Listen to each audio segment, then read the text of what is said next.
السلام عليكم ورحمة الله وبركاته. درود شريف.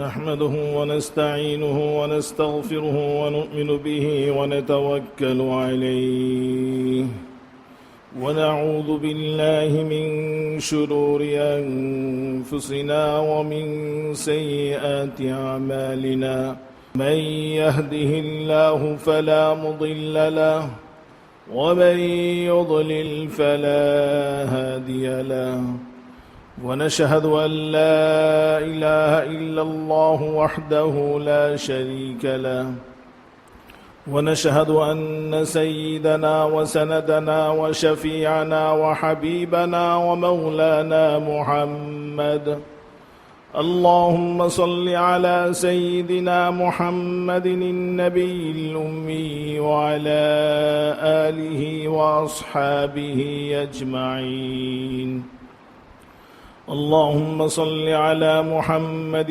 وعلى آل محمد كما صليت على إبراهيم وعلى آل إبراهيم إنك حميد مجيد اللهم بارك على محمد وعلى آل محمد كما باركت على إبراهيم وعلى آل إبراهيم إنك حميد مجيد أما بعد فأعوذ بالله من الشيطان الرجيم بسم الله الرحمن الرحيم وهو الذي جعل الليل والنهار خلفة لمن أراد أن يذكر أو أراد شكورا وقال الله سبحانه وتعالى إن عدة الشهور عند الله 12 شهرا في كتاب الله يوم خلق السماوات والأرض منها 4 حرم ذلك الدين القيم فلا تظلموا فيهن أنفسكم صدق الله مولانا العظيم. وقال النبي صلى الله عليه وسلم أفضل الصيام بعد رمضان شهر الله المحرم وأفضل الصلاة بعد الفريضة صلاة الليل. وقال النبي صلى الله عليه وسلم أفضل الشهور بعد رمضان شهر الله المحرم أو كما قال النبي صلى الله عليه وسلم. محترم حاضرين, আল্লাহ তাআলার অসংখ্য মেহেরবানি, তার দয়া যে আমরা 1447 হিজরি আজকে প্রথম দিন মুহররমের প্রথম তারিখ, আবার সেদিন জুমা। এরকম কম হয় যে আরবি হিজরি বছর শুরু হয়েছে জুমা দিয়ে। মুহররমুল হারাম সব সময়গুলোই সময় আল্লাহ তাআলার সৃষ্টি, দিন রাত এটা আল্লাহ তাআলার সৃষ্টি। দিন রাতের এই প্রতিটি মুহূর্তই আল্লাহ তাআলার তাওহীদ এবং তার কুদরতের দলিল। আল্লাহ তাআলা কোরআনে কারীমে এটা স্মরণ করিয়েছেন যে বলো দেখি, ইন জাআলাল্লাহু আলাইকুমুল লাইলা সারমাদান ইলা ইয়াউমিল কিয়ামা মান ইলাহুন গায়রুল্লাহি ইয়াতিকুম বিদিয়া। আল্লাহ তাআলা যদি এই রাতকে অনড় করে দেন, অটল করে দেন, তাহলে তোমাদেরকে এই দিন আবার কে এনে দিবে বলো দেখি? কোন শক্তি আছে যে দিন এনে দিবে? আসলে কোনো শক্তি নেই যে আবার এই দিন, এই সূর্যকে এনে দিবে। তদ্রূপ ভাবে আল্লাহ তাআলা আবারও বলেছেন, এই দিনকে যদি আল্লাহ তাআলা অনড় এবং অটল করে দেন, তাহলে কোন শক্তি আছে তোমাদের, যে শক্তি আল্লাহ তাআলা ব্যতীত তোমাদের কোন শক্তি আছে যে শক্তি তোমাদেরকে আবার এই দিন এনে দিবে, রাত এনে দিবে? দিনকে যদি অনড় করে দেন, তাহলে তোমরা রাত কোথায় থেকে পাবে? যার কারণে দেখা যায় কোন কোন রাষ্ট্রের ভিতরে এরকম 6 মাস দিন 6 মাস রাত। এটা আল্লাহ তাআলার বড় নিয়ামত। স্বাভাবিক দিন রাত, এই দিন রাতের আবর্তনের ফলে একটা নতুন বর্ষ শুরু হয়। হিজরি বর্ষ শুরু হয়েছে নতুন। আল্লাহ তাআলা কোরআনে কারীমে যদি বলেন, সূরা ফুরকানের ভিতরে বলেন, وهو الذي جعل الليل والنهار خلفة لمن أراد أن يذكر أو أراد شكورا। তিনি ওই সত্তা যিনি রাত এবং দিনকে আবর্তনশীল করেছেন, একটাকে আরেকটার পশ্চাৎগামী করেছেন। وهو الذي جعل الليل والنهار خلفة, রাত এবং দিনকে একটার সাথে একটা পশ্চাৎগামী করেছেন, অর্থাৎ রাতের পরে দিন, দিনের পরে রাত। একটা রাত আসে কার জন্য, আবার একটা দিন আসে। 1 বছর পেরিয়ে আবার মুহররম এসেছে কার জন্য? লিমান আরাদা আন ইয়াযাক্কারা ওয়া আরাদা শুকুরা। যে ব্যক্তি আল্লাহ তাআলাকে স্মরণ করতে চায়, নসিহত গ্রহণ করতে চায় এবং শুকরিয়ার জিন্দেগি আদায় করতে চায়, যে আমাদের সাথে সহপাঠী কতজন দুনিয়া থেকে চলে গেছেন, তিনি তো এই 47 হিজরি পাননি, 46-এ উনি ইন্তেকাল করে গেছেন। আমাদের অনেক সাথী এমন আছে না, আমাদের অনেক রিলেটিভ এমন আছেন না যারা দুনিয়া থেকে চলে গেছেন, 46-এ চলে গেছেন, 47 ওনাদের জীবনে আসেনি। আল্লাহ তাআলা যে আমাদের জীবনে 47 আনলেন, 47 হিজরি আমরা দেখতে পেলাম, এর শুকরিয়া কি আদায় করব? আল্লাহ তাআলা বলেন, 47 হিজরি আমি ওই ব্যক্তির জন্য নিয়ে এসেছি যে আমাকে আরো সুন্দরভাবে স্মরণ করতে চায়, তার জীবনকে সুন্দর করতে চায়, তার জন্য। যে ব্যক্তি শুকরিয়া আদায় করতে চায় তার জন্য আমি এই সময়কে নিয়ে এসেছি। এই দিন রাত, এই সূর্য উদিত হয় কার জন্য? যে আল্লাহকে সিজদা করতে চায়, যে নিজের জিন্দেগি বানাতে চায়, যে তওবা করতে চায়, যে আল্লাহকে স্মরণ করতে চায়, তার জন্য।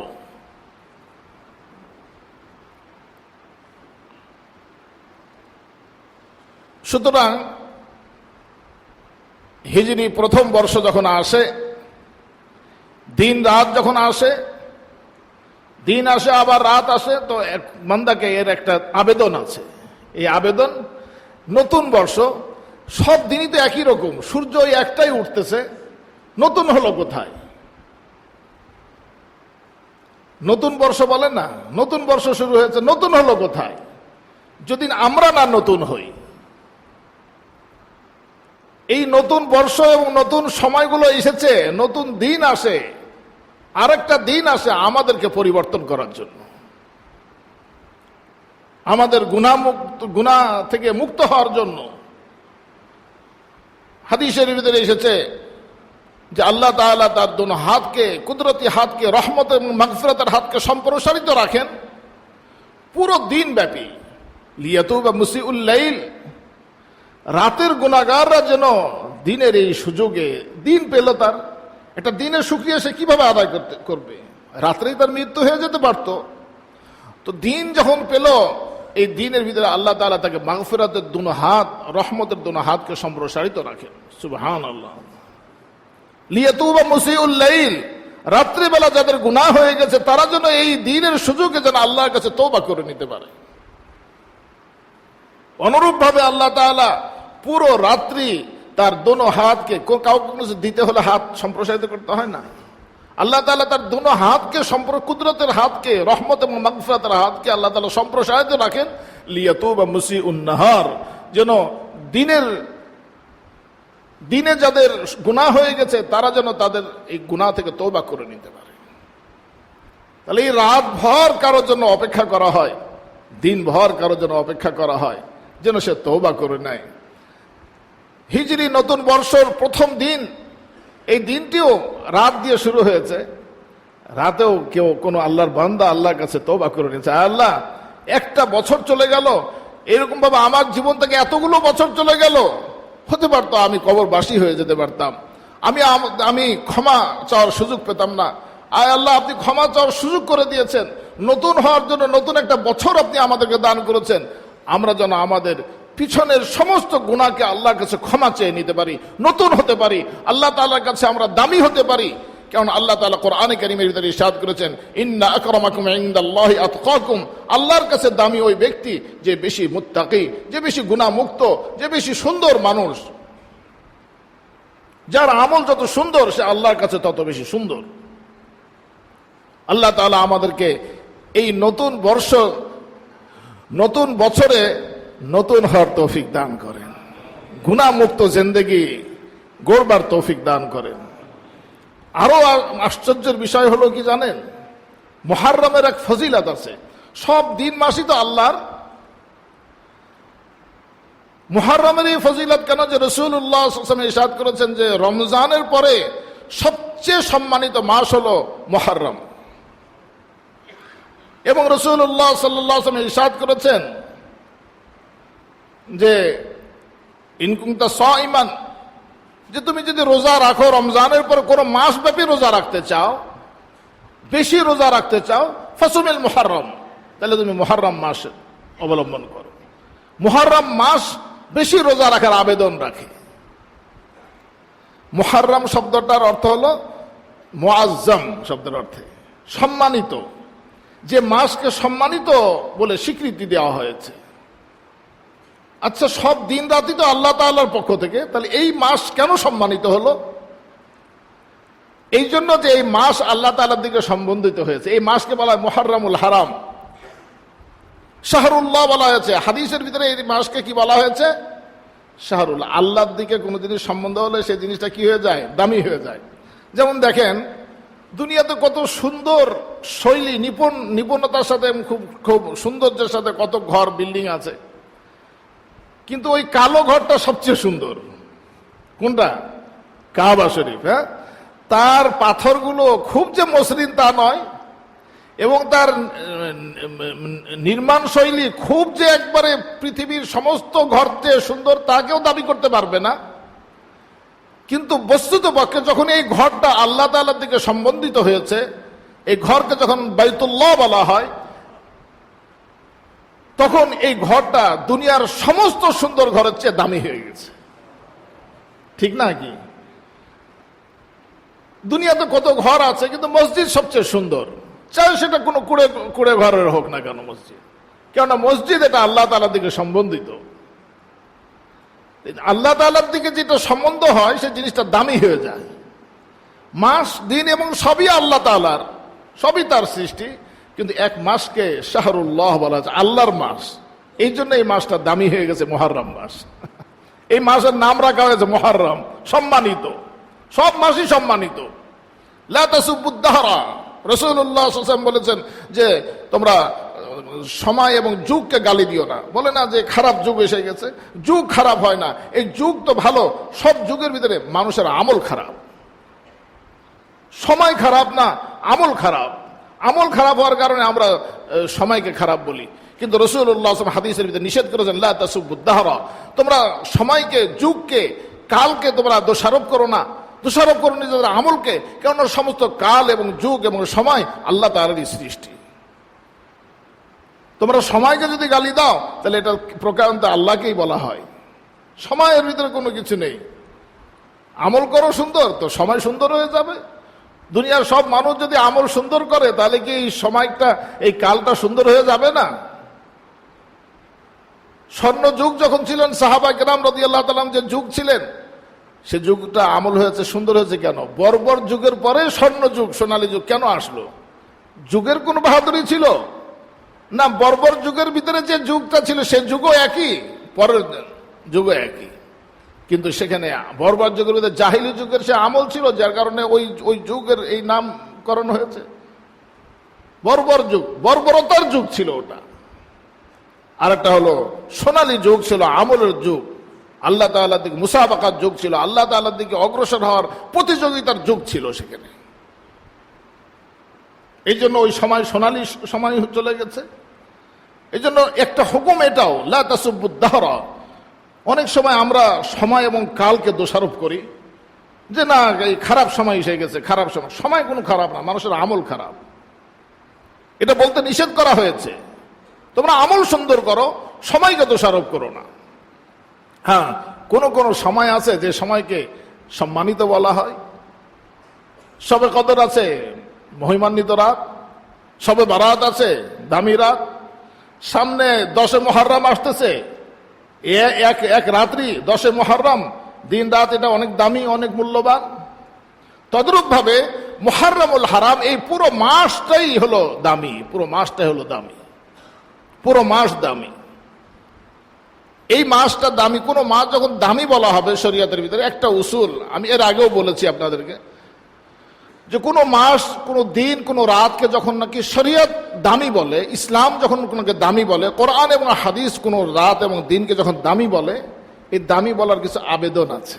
কোনো আমল থাকবে সেখানে, হয়তো বা সেখানে কোনো স্পেসিফিক আমল থাকে না, কিন্তু সেখানে নেক আমল করার প্রতি উদ্বুদ্ধ করা হচ্ছে।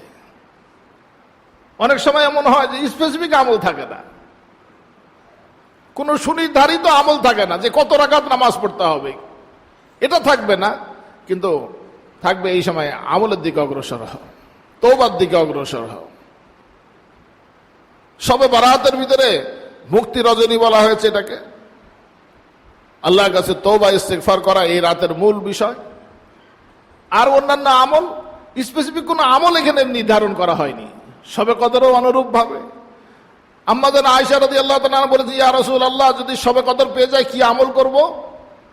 বলছে তুমি এই দোয়া করো আল্লাহর কাছে, আল্লাহুম্মা ইন্নাকা আফুউন তুহিব্বুল আফওয়া ফাআফু আন্নী। আল্লাহ, আপনি ক্ষমাশীল, আপনি আমাকে ক্ষমা করে দেন। আপনি ক্ষমা করতে পছন্দ করেন, সুতরাং আপনি আমাকে ক্ষমা করে দেন। শবে বারাতেও মুক্তির রজনী, ওখানেও ক্ষমা চাইতে বলা হলো, শবে কদরও ক্ষমা চাইতে বলা হলো। আবার মুহররমুল হারাম, এই মাসটা মাস ব্যাপী হলো ক্ষমার মাস, মাস ব্যাপী ক্ষমার মাস।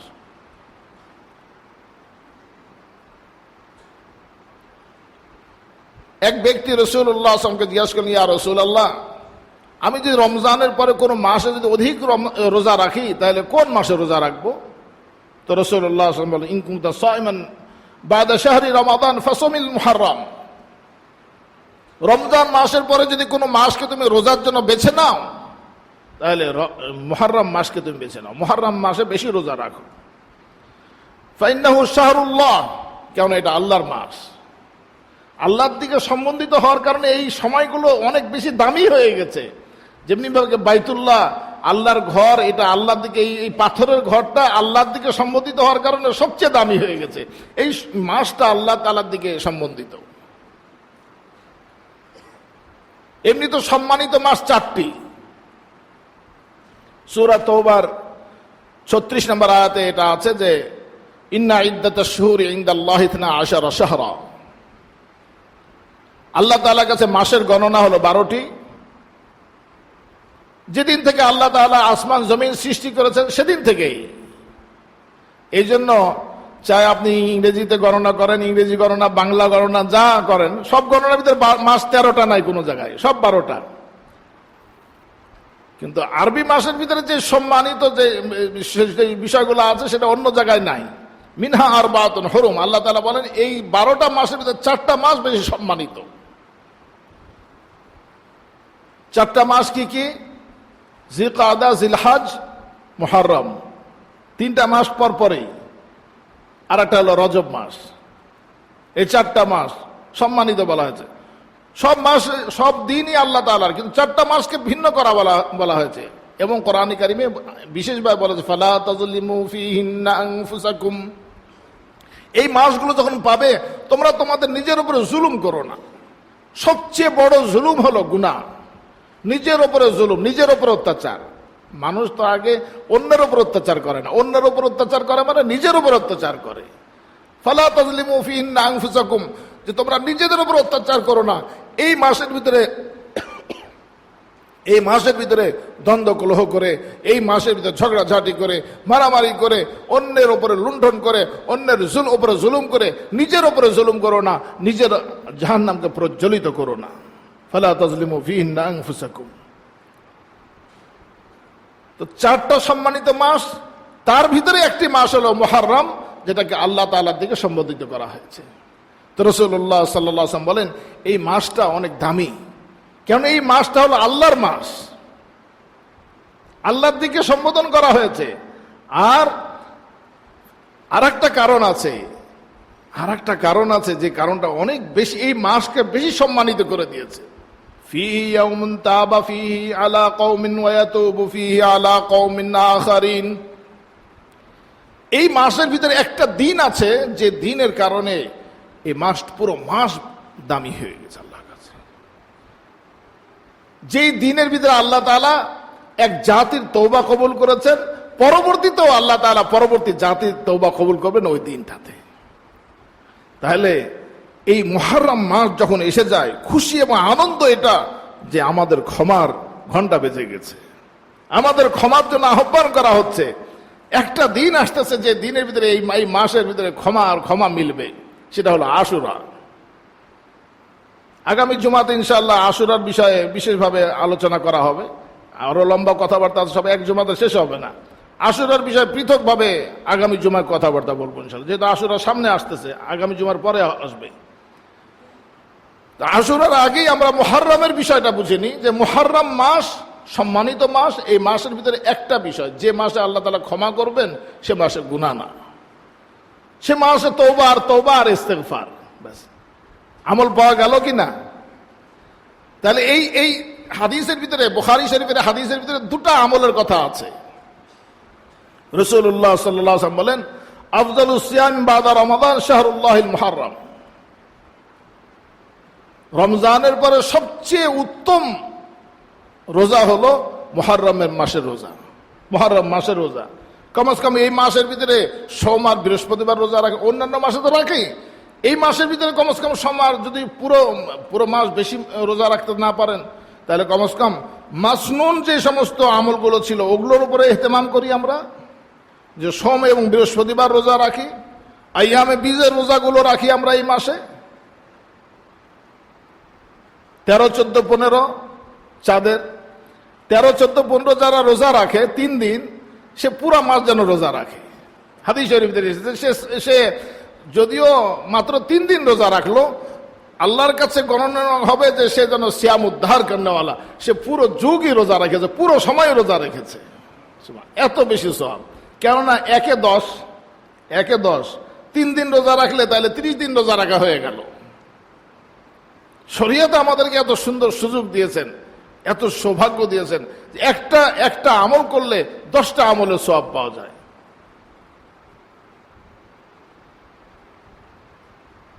সুতরাং মুহররম মাসে 2টা আমলের কথা আলোচনা হলো হাদিসের ভিতরে। বুখারী শরীফের হাদিস, মুসলিম শরীফের হাদিস, তিরমিজির ভিতরে হাদিস।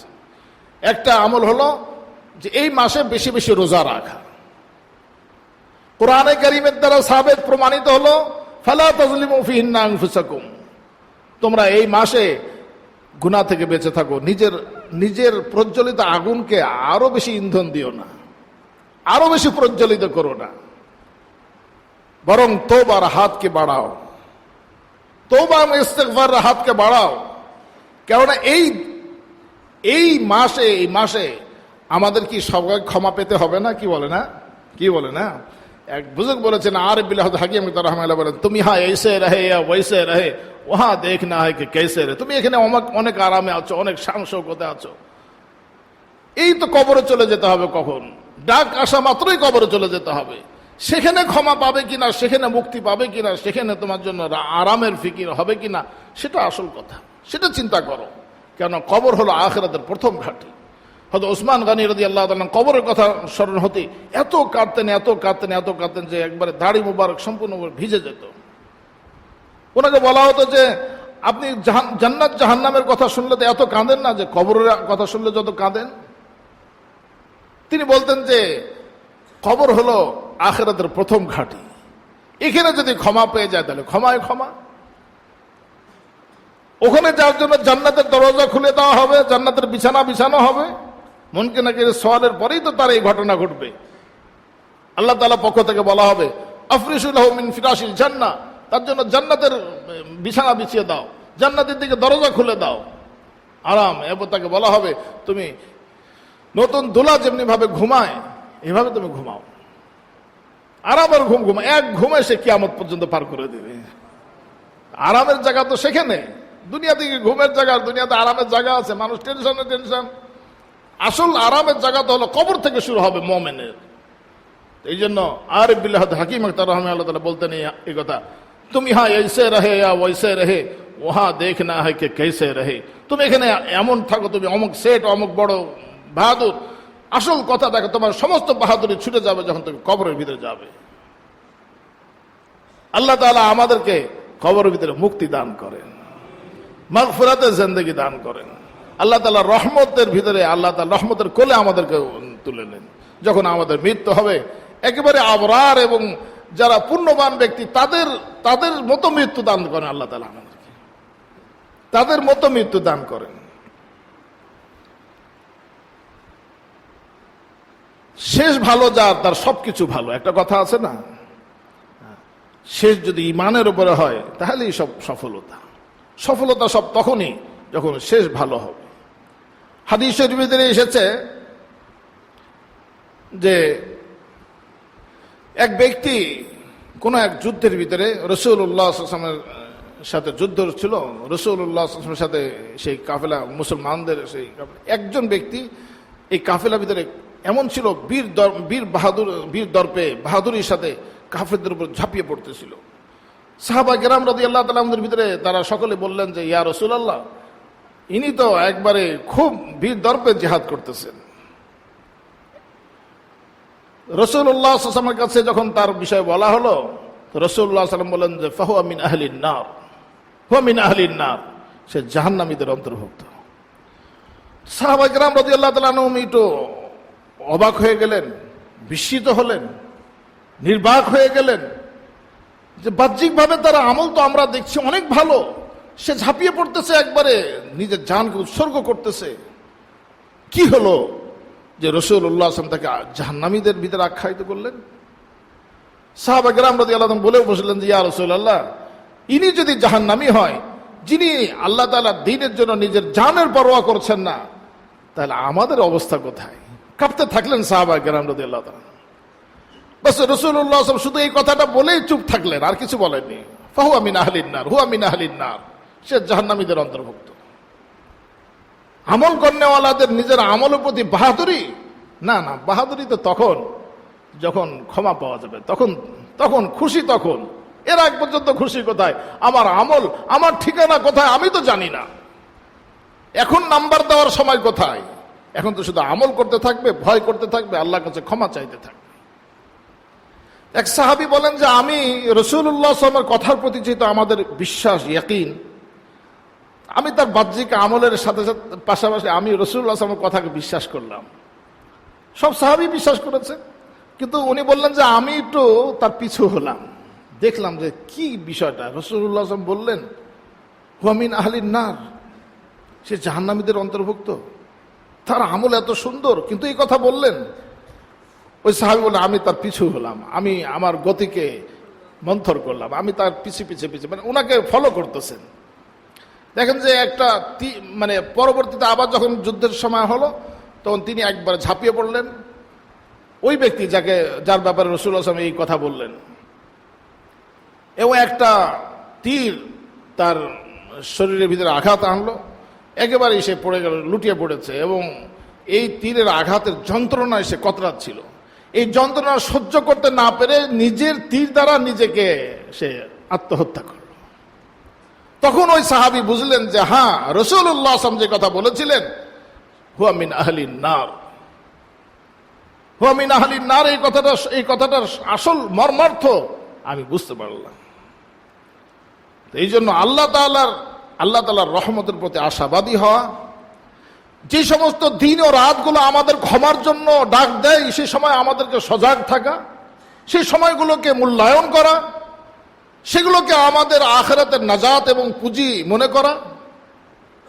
আবারও একটা মুহররম পাবো কিনা আমরা তো জানি না, আবার আশুরা আসবে কিনা আমরা জানি না, কিন্তু এই মাসের এই বছরের যে মুহররম পেলাম, আল্লাহ তাআলা যে আমাদেরকে মুহররম দান করলেন, আমরা ওই সমস্ত ব্যক্তিদের অন্তর্ভুক্ত হব যাদের ব্যাপারে সূরা ফুরকানের আয়াত বলেছে, লিমান আরাদা আন ইয়াযাক্কারা ওয়া আরাদা শুকুরা। আমরা শুকরগুজার বান্দাদের অন্তর্ভুক্ত হব, আমরা তওবাকারীদের অন্তর্ভুক্ত হব ইনশাআল্লাহ। ঠিক আছে না? এবং এই মাসে বিশেষভাবে গুনাহ থেকে আমরা বেঁচে থাকার জন্য চেষ্টা করব। এই মাসে রোজা রাখতে চেষ্টা করব। এই মাসে সবাই একটা আমল, তো আমি বলি যে 12 মাসই করি আমরা, আসেন আমরা সবাই একটা আমল 12 মাস করি। সেটা হলো আরিফ বিল্লাহ হাকিম আখতার রহমাতুল্লাহ আল্লাহ তাআলা বলতেন, প্রত্যেক রাত্রে সারা দিন কত গুনাহ না হয়ে গেল, রাত্রে 2 রাকাত নামাজ সালাত তওবা পড়ো, পড়ে আল্লাহর কাছে একটু দোয়া চাই যে আল্লাহ আমার সমস্ত গুনাহ মাফ করে দেন। আল্লাহ তাআলা জানেন, আল্লাহ তাআলা এত রহিম, এত করিম, যে বান্দা যখন আল্লাহ তাআলার কাছে হাত তুলে, ক্ষমার হাত, আল্লাহ তাআলা এই হাতকে কখনোই ফেরত দেন না, কোশ্চিন কালেও ফেরত দেন না। ক্ষমার হাত যখন নাকি বান্দা তওবা এবং ক্ষমার হাত, মাগফিরাতের হাত যখন সে সম্প্রসারিত করে, সে হাতকে আল্লাহ তাআলা কখনোই ফেরত দেন না। আল্লাহর কাছে এই হাত অনেক দামি হয়।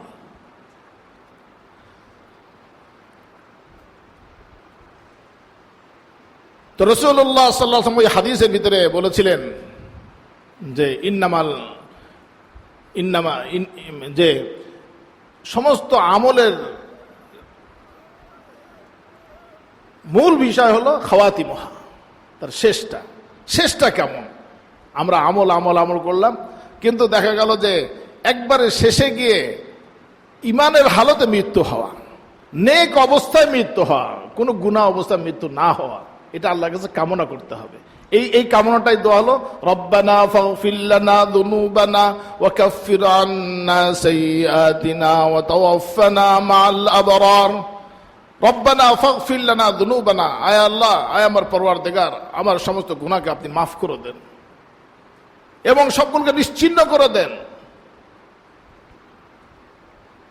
রব্বানা ফাগফির লানা যুনুবানা ওয়া কাফফির আন্না সাইয়্যাতিনা ওয়া তাওয়াফফানা মাআল আবরার। আয় আল্লাহ, আপনার কাছে আমাদের একটা আরজি, বুক ভরা আশা, আমাদের একটা চাইতে তো হবে যে আল্লাহ আমাকে মৃত্যু দেন আবরারদের সাথে, একেবারেই যারা নেক। এই জন্য কোনো সময় এমন হয় যে একজন মানুষ, সাধারণ মানুষ, সেজদা অবস্থায় মৃত্যু হচ্ছে, হয় না এরকম? সেজদা অবস্থায় মৃত্যু হচ্ছে। আমেরিকায় এক ইমামের ঘটনা শুনলাম যে উনি মানে তারাবি নামাজ পড়াচ্ছেন, হঠাৎ করে মানে তেলাওয়াতের কালীন অবস্থায় তিনি তাকবীর দিয়ে সেজদায় চলে যান, সেজদায় চলে গেছেন। সেজদায় গিয়ে এখন সবাই বলল, কি ব্যাপার, ইমাম সাহেব তাকবীর দিলেন, ইমাম সাহেব যদি সেজদায় যায়, সব মুসল্লি সেজদায় গেছে। সেজদার কারণ অনেকে বুঝতেছে না যে কি কারণে ইমাম সাহেব সেজদার আয়াত তো পড়েননি, সেজদায় চলে গেছেন, আর উঠেন না। এখন মুসল্লিরা উকিঝুঁকি করতে থাকে যে কি ব্যাপার, ইমাম সাহেব এখনো উঠেন না। দেখেন যে সেজদার ভিতরে তার ইন্তেকাল হয়ে গেছে। আলহামদুলিল্লাহ, আমাকে আল্লাহ তাআলা তৌফিক দিয়েছেন, ওই ইমাম সাহেবের কবর জিয়ারত করে এসেছি। সেজদার ভিতরে তার ইন্তেকাল হয়ে গেছে। আমাদের এই মসজিদের একজন মুসল্লি ছিলেন আব্দুর রহমান ভাই রাহিমাহুল্লাহ, উনি রমজান মাসে ইতিকাফরত অবস্থায় তারাবির ভিতরে তার ইন্তেকাল হয়ে গেছে। এটা সৌভাগ্য, এটা এই সমস্ত দোয়ার ফসল এবং নেক আমলের ফসল। একজন মানুষের গুনার সময়ও আছে, এক সময় একজন মানুষের সফর, কোনো সময় কোনো ধরনের। তো আল্লাহ তার কাছে দোয়া করা, আল্লাহ আপনি আমাকে কোনো দুর্ঘটনা কবলিত মৃত্যু দিয়েন না, আল্লাহ আপনি আমাকে নেক অবস্থায় মৃত্যু দেন, পবিত্র অবস্থায় মৃত্যু দেন। অনেকেই দোয়া করে, আল্লাহ কোনো নামাজ কাজা যেন না হয়, আমি যদি সব নামাজ পড়তে দুনিয়া থেকে যেতে পারি। আল্লাহ কাছে চাইলে এরকমই করেন, কোনো নামাজ কাজা হয় না, একবারে নামাজ অবস্থায় এক নামাজের মাঝে আর এক নামাজের মাঝে চলে যায়, পবিত্র অবস্থায় যাওয়া। তো এই সমস্ত সময়গুলোকে মূল্যায়ন করলে এরকম তার যাওয়াটা সুন্দর হয়। যাওয়াটা সুন্দর হয়। এই সমস্ত সময়গুলোকে, এই মুহাররমুল হারামকে যদি মূল্যায়ন করে, হাজী ইমদাদুল্লাহ মুহাজির মাক্কি রাহিমাহুল্লাহ তাআলা বাইতুল্লাহতে গেছেন, আল্লাহর ঘরে গেছেন। এই ঘরের কাছে গিয়ে তো কত মানুষের মুক্তি হয়, মাগফিরাত হয়। তো তিনি সারা রাত সেজদায় লুটিয়ে থাকলেন, সেজদায় পড়ে ডুকরে ডুকরে কাঁদতেছেন। গরমরা ইবার সত্তারি মিকুনি তওবা করদম মনজিহার না করদানি। যারা সৌভাগ্যবান হয়, যারা ক্ষমা পাবেন, তাদেরকে আল্লাহ তাআলা এরকম তৌফিকও দেন। ওখানে গেছেন যে আল্লাহ, এখানে তো কত মানুষকে আপনি মুক্তি দান করেন, মুক্তির জায়গা এটা, আমি সেজদায় পড়ে থাকলাম। গরমরা ইবার সত্তারি মিকুনি তওবা করদম মনজিহার না করদানি। আল্লাহ, তুমি যদি আজ আমাকে ক্ষমা করে দাও, আমি তওবা করছি তোমার এই পবিত্র জমিনে, যে আমি আর এই ধরনের অন্যায় আর এই ধরনের গুনার ভিতরে আর যাব না। ওনারা এমনি পবিত্র মানুষ ছিলেন, এমনি বুজুর্গ ছিলেন। তারপরও ওনাদের তওবার আলম, তওবার জিন্দেগি যদি দেখি তাহলে হয়রান হয়ে যাওয়া লাগে। তো বাস মুহাররমুল হারাম আমি বেশি ফজিলত বললাম না, অনেক কিছুই মানুষ এখানে বলে। আমি হাদিস এবং কোরআন শরীফ থেকে মাত্র কোরআন কারীমের আয়াত, সূরা তওবার 36 নম্বর আয়াতের ভিতরে বলে, ফালা তাজলিমু ফিহিন্না আনফুসাকুম, যে সময় তোমাদের ক্ষমার ডাক দেওয়া হয়েছে ওই সময় তোমরা গুনাহ করো না। আর বুখারী শরীফের হাদিসের ভিতরে বলেছে যে রোজা রাখতে চাও রমজানের পরে, তো মুহররমের মাসে রোজা রাখো। কমস কম আমরা সোম আর বৃহস্পতিবার রোজা রাখি, আইয়ামে বীজের রোজা রাখি। আর সামনে 10 মুহররম আসতেছে, 9-10 রোজা রাখবো অথবা 10-11 রোজা রাখবো। এটা বাধ্যতামূলক, ক্ষমা পাওয়ার জন্য বাধ্যতামূলক। এমনি তো রোজা মাসনুন, সুন্নত রোজা, মুস্তাহাব রোজা, কিন্তু যে ক্ষমা পেতে চায় তার জন্য এটা গুরুত্বপূর্ণ। আর সবচেয়ে বেশি লক্ষণীয় হলো এই মাসটা হলো ক্ষমার মাস। রাসূলুল্লাহ সাল্লাল্লাহু আলাইহি ওয়াসাল্লাম বলেন যে এখানে এমন একটা দিন আছে যে দিনের ভিতরে এক জাতির তওবা কবুল করা হয়েছে। মুসা আলাইহিস সালাম এবং তার যারা কওম ছিলেন তাদের তওবাকে আল্লাহ তাআলা কবুল করেছেন। ফেরাউনের নির্যাতন থেকে তাদেরকে নিষ্কৃতি দিয়েছেন। মুক্তিরও রজনী, কেউ যদি বিপদ আপদ ইত্যাদি অসুস্থতা এখানে থেকে মুক্তি চায়, তাহলে এই মাসটা তার জন্য খুব বেশি দোয়া কবুলের মাস। আল্লাহ তাআলা আমাদেরকে এই মাসের কদর করার তৌফিক দান করেন। ওয়া সাল্লাল্লাহু তাআলা আলা খায়রি খালকিহি মুহাম্মাদিন।